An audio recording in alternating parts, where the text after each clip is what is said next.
Election result of the March 5 was very unprecedented in Nepal's political history. No political parties has secured such a huge mandate after 1959. The government has made it clear that the main focus of the international relation or international engagement is going to become economic diplomacy. All of the Nepal's governments have fallen not due to the inter-party rift, but due to the intra-party rift. We have not seen any substantial move Okay. from the government on the part of the how they plan to create job. They have made the mind that they are not going to enter on any disputed issues Okay. that are pending with India, that remains pending, especially related to India. As far as I know, that they have begun the preparations for the balance as New Delhi visit.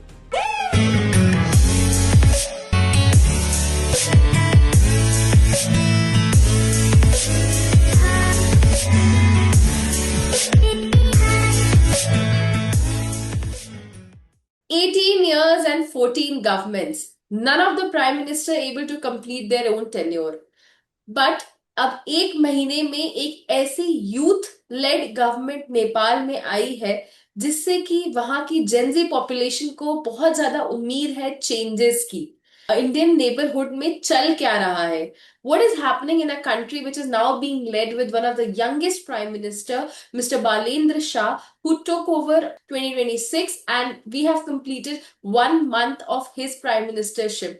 A number of steps have been taken, a number of transformative steps have also been taken. बहुत लोगों को उनके इस administration से problem भी हो रही है. तो यही सारी चीजों को डिकोड करने के लिए I am extremely delighted to be joined by a very senior Nepalese journalist, Mr. Kamal Dev. Kamal ji, a very warm welcome to you on Sawal That Matters. Thank you so much for having me for this great opportunity. Thank you so much. Kamalji, first of all, before we dive deep into the subject, can you give a very brief background to my viewers? Whatever has happened in past 1 year, specifically from September till March in your country, if you could just throw some light on that. Yeah, let me speak about what happened on September to March. Then all of our viewers and audience know that Nepal witnessed a very unprecedented youth-led movement on September 8 and 9 that overthrew the powerful government led by KP Sharma Oli, and which was backed by Nepali Congress. Soon after the Gen protest, then a new political course began. The new political course was initially initiated by Nepal Army. Then later the Nepal Army hand over the political power to the President Ramchandra Paul, and there was a consensus among Nepal Army, President, and major political parties as well as the Gen Z groups to hold the elections on March 5. The former Chief Justice led government, uh, Sushila Karki led government, was successful in conducting elections on March 5, and all of us know that the election result of the March 5 was very unprecedented in Nepal's political history. That the Rashtriya Swatantra Party, which was founded in just 2022, 4 years ago, secured almost two-thirds votes in 275 member House of Representatives. This was unprecedented in the sense that no political parties has secured such a huge mandate after 1959. In Okay. 1959, then Nepali Congress, which is now the second largest party in the House of Representatives, Nepali Congress has secured two-third majority in the first parliamentary elections held in 1959.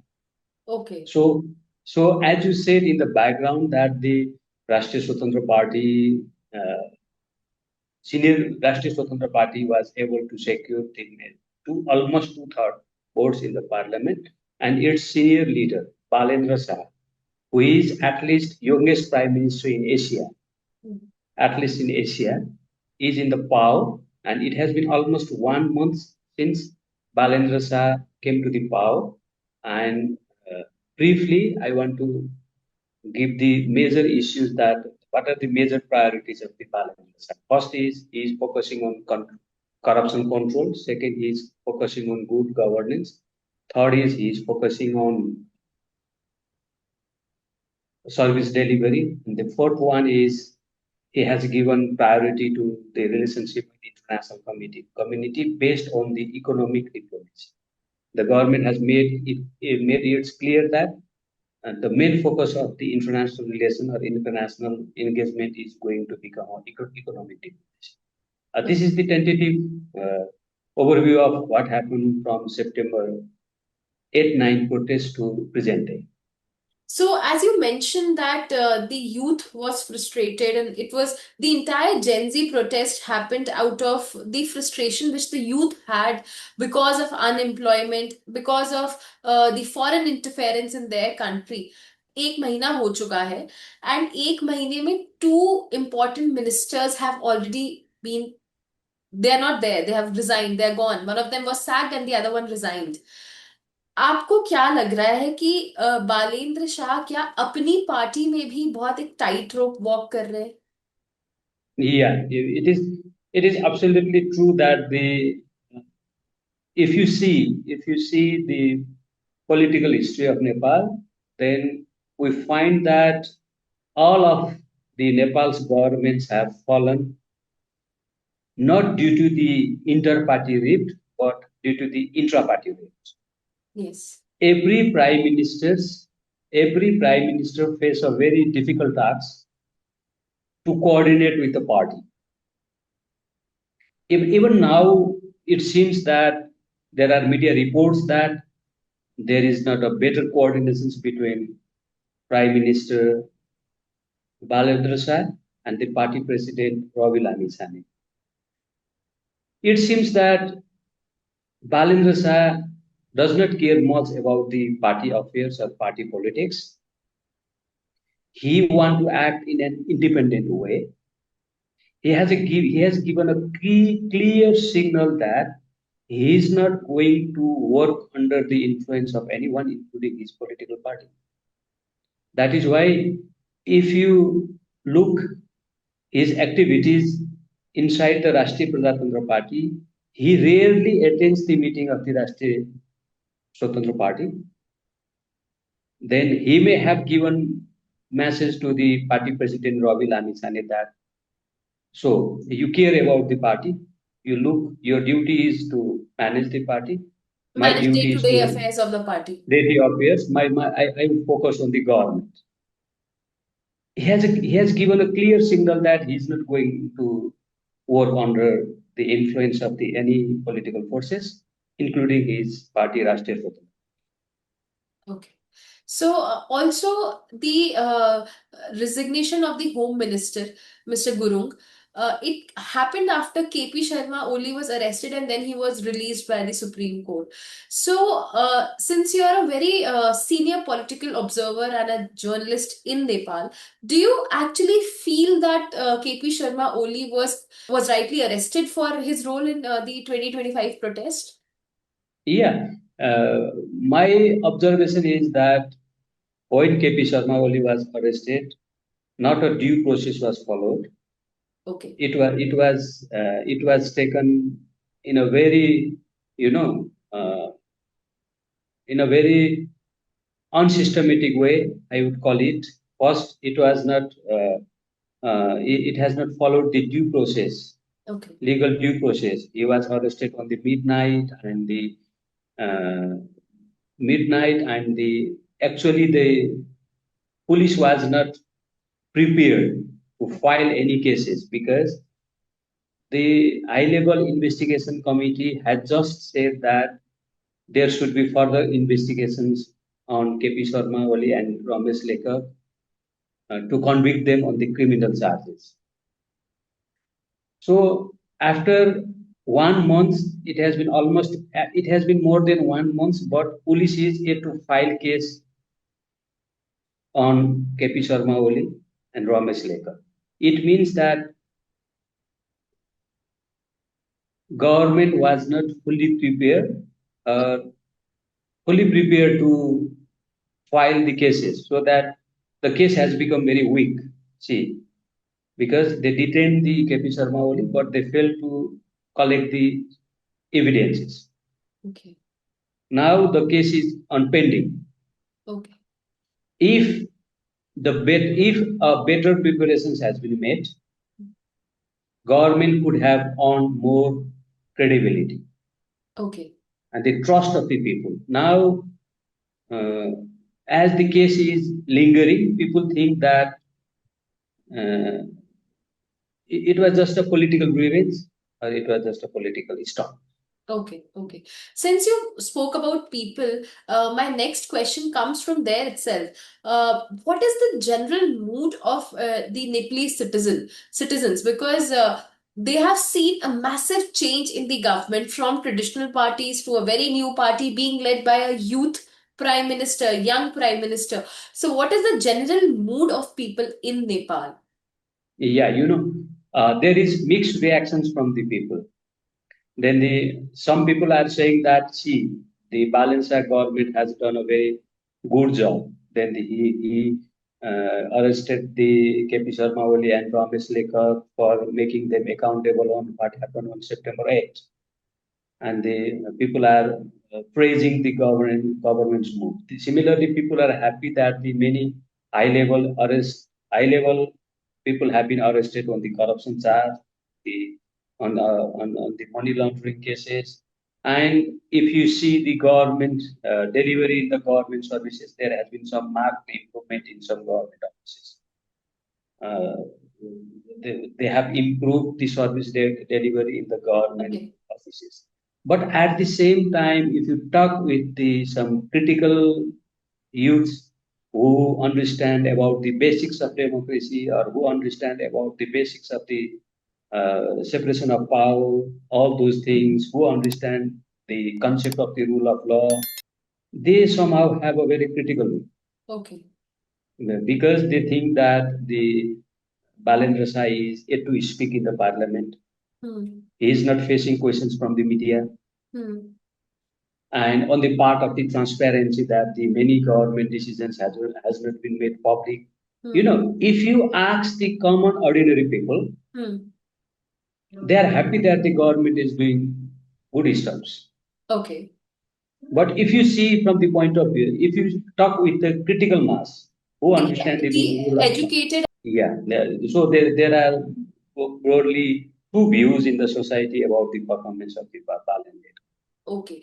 And also, since a lot of youth died during the protest which happened last year, so if the Prime Minister is not able to deliver what he had promised, do you feel that this sentiment of uprising can be against the Prime Minister as well? Here, I can see that danger. For example, if the is government is drawing a lot of support from the people because he took actions on Oli Rameslekar, and there has been improvement in the investigation of the big corruption scandals. On the other hand, one of the major promise of the Rashtriya Swatantra Party and one of the major expectations of the people was the job creation. Yes. During the election campaign, I visited several parts of the Nepal. Okay. The voters' main priority were controlling the corruption, maintaining good governance, and improvement of service delivery. But at the same time, job creation was and is one of the major priority of the Nepal. Okay. Okay. And till date, we have not seen any substantial move Okay. from the government on the part of the how they plan to create job. Okay. Again, another major issue is that due to the increase in the energy prices, then due to the West Asia war, the Yes. inflation is going on. The Okay. government has a huge mandate, but the bills are becoming even bigger. Because of the situation. Yes, and if government fails to address these two issues, For example, job creation. Another one is how government plans to provide relief programs for the poor and for the all people who are feeling the heat of rising prices of the daily essentials. In fact, The- since you mentioned the West Asia crisis, I would like now like to draw your attention to the geopolitics. We can see that the geopolitical order has gone hayway, and there is no expected move in the geopolitics. No safe world politics exists anymore. So, I would now like to understand from your lens, what is the perspective of this new government when it comes to dealing with the international relations and specifically with India and China? yeah, then I closely followed all the documents and speeches made by the Prime Minister Balendra Shah and his Foreign Minister Shishir Khanal. Then what I see is that their approach to bilateral or international issues is very restrained, very measured, Okay, and compared to previous governments, they are speaking very less. okay, okay, And and one good thing is that at least the ministers of this government has are not providing any public okay, controversial statement like earlier prime minister or ministers used to do. okay, okay, That is the good sign. And when I scan all the documents or speeches of the government, then what I sense is that they want to engage with international community only on the economic terms. okay, okay. That's a big And statement. yeah, and they are asking international community to provide more assistance to invest in Nepal, and they have made commitment that obviously a lot of reform is required to bring international investment, Okay, and they have made commitment that they are going to remove all these bureaucratic red tape and other hurdles that other hurdles that are discouraging international community okay, to invest in Nepal. okay. Mainly, there are many problems on the tax. Hmm, There are many problems on the repatriation, hmm, and there are labor issues because many multinational companies frequently face the labor issues. hmm. So we will discuss country-wise approach later, but the overall approach is that they have made the mind that they are not going to enter on any disputed issues Okay, that are pending with India, that remains pending, especially related to India, China, and USA. Then, yes. if you ask me the follow-up questions, then we can do follow-up discussions on country-specific approach. Since you said that they're not making out any controversial statements and they do not want to get into any controversy, I was about to come to that only, that there are a lot of irritants in the India Nepal relationship. And I was expecting, or people like me, the community, the journalist community, the fraternity was expecting that the new government might iron out the old issues. So, do you see anything happening like that in the near future? And also, there has been a tradition of the Nepalese prime ministers making their maiden visit to India. So, is that also happening? Yeah. First, let's begin from Prime Minister Balendra Shah's possible visit to India. As far as I know, that they have begun the preparations for the Balendra Shah's New Delhi visit.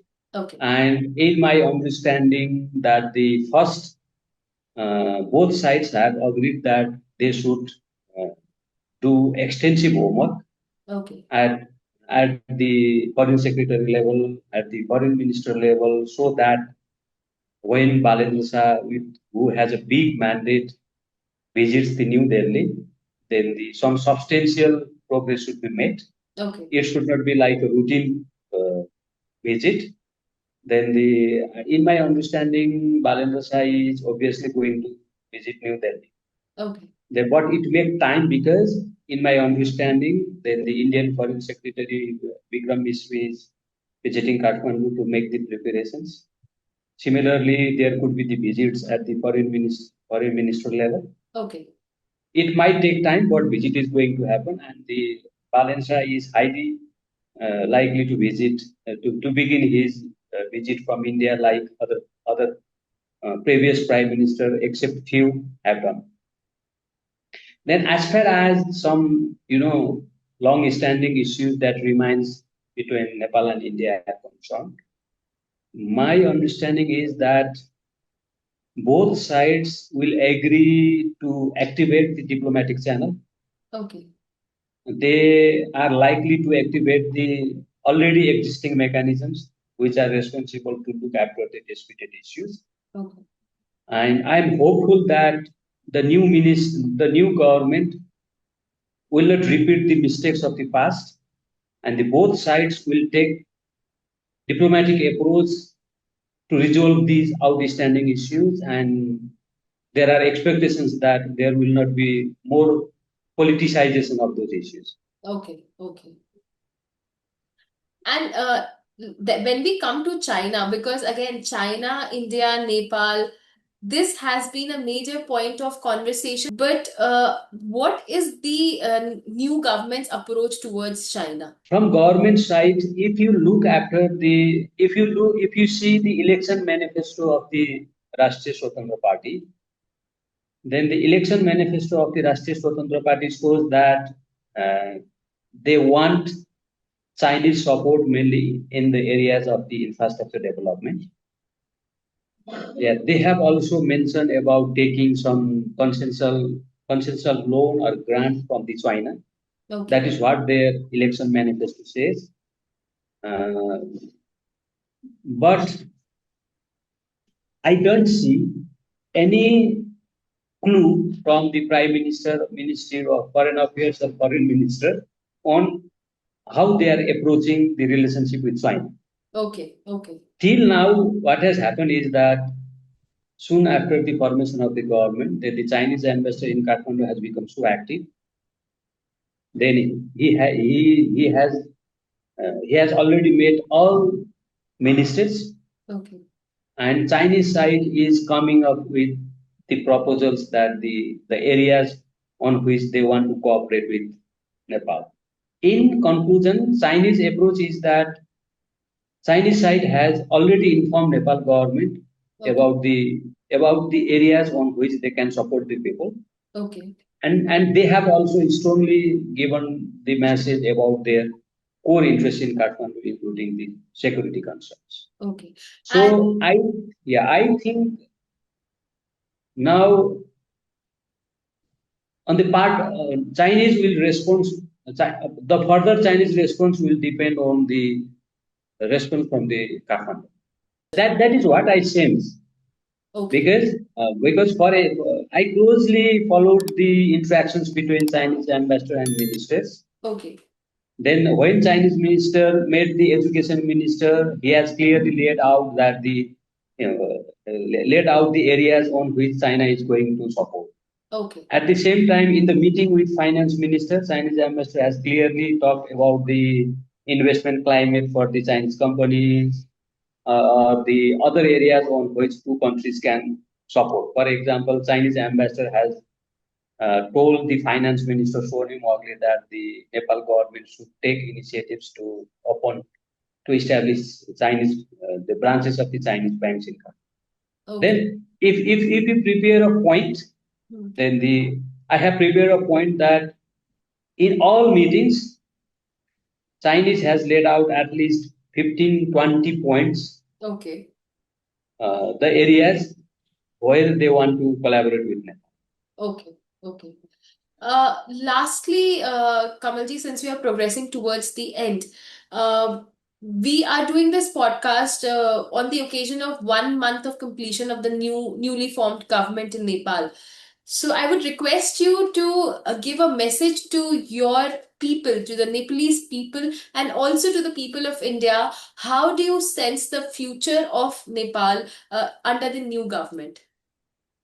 Uh, in my point of view, in my point of view, uh, in the areas of the corruption, governance, and service delivery, there could be some progress. That is the bright side I see.